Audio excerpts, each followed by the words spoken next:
Wars of the Roses, a series of dynastic conflicts that ravaged England in the 15th century, have captured the imagination of historians and storytellers alike. They were marked by a bitter struggle between two rival branches of the royal House of Plantagenet, the House of Lancaster, associated with the Red Rose, and the House of York, symbolized by the White Rose. But who lit the spark that set this fierce conflict ablaze? To comprehend the roots of this complex war, we must return to the reign of King Edward III. His 50-year rule, beginning in 1327, was a time of English prosperity and military success. Yet, the seeds of discord were sown in his own progeny. Edward had 5 sons who survived into adulthood: the Black Prince, Lionel of Antwerp, John of Gaunt, Edmund of Langley, and Thomas of Woodstock. Each son's line held potential claims to the throne, laying the foundation for future strife.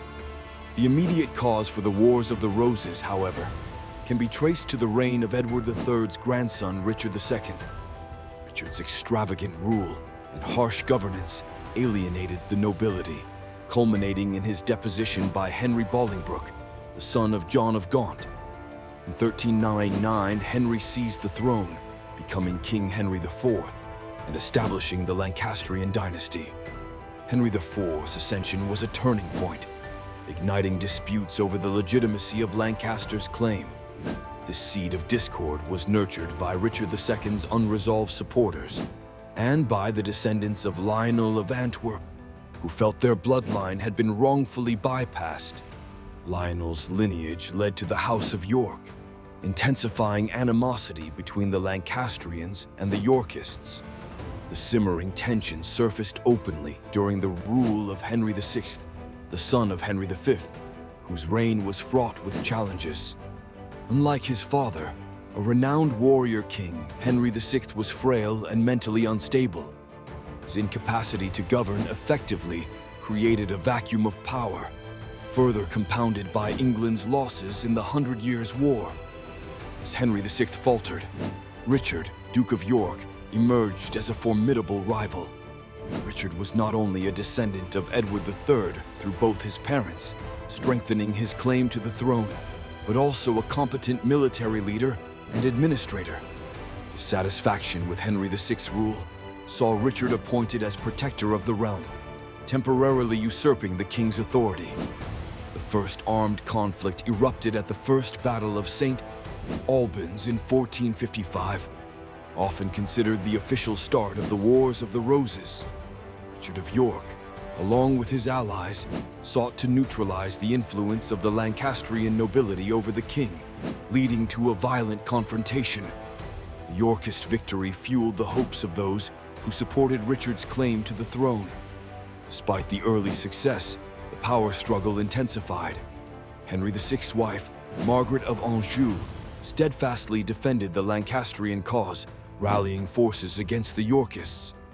Her formidable prowess in politics and warfare kept the Lancastrian banner flying high, even amid setbacks. The conflict seesawed through a series of battles, with alliances shifting and nobles frequently changing sides. It was not until 1461 that Edward, Earl of March, Richard's son, clinched a definitive triumph for the Yorkists at the Battle of Towton. Ascending the throne as Edward IV, he established Yorkist supremacy, albeit temporarily. However, this resolution was far from lasting. The Wars of the Roses unfolded over several decades, witnessing the ebb and flow of fortunes for both houses. Betrayals, battles, and bloodshed characterized a conflict that was as much about personal rivalries as it was about dynastic claims. Ultimately, it was the Battle of Bosworth Field in 1485 that marked the end of this prolonged series of clashes. Henry Tudor, the Lancastrian claimant, defeated King Richard III of York, ushering in the Tudor dynasty with his coronation as Henry VII. The Wars of the Roses were not triggered by a single event or individual, but rather by a tangled web of familial claims, power vacuums, and personal ambitions. As we peel back the layers of history, the it becomes evident that these wars were a culmination of unresolved tensions that arose from King Edward III's prolific lineage, turbulent deposition, and the inability of consecutive rulers to maintain a unified, stable England. Ultimately, the Wars of the Roses, with their emblematic red and white roses, symbolize the enduring struggle for power and legitimacy, a struggle that shaped the course of English history and heralded the emergence of the Tudor era, bringing a fragile peace to a kingdom long divided.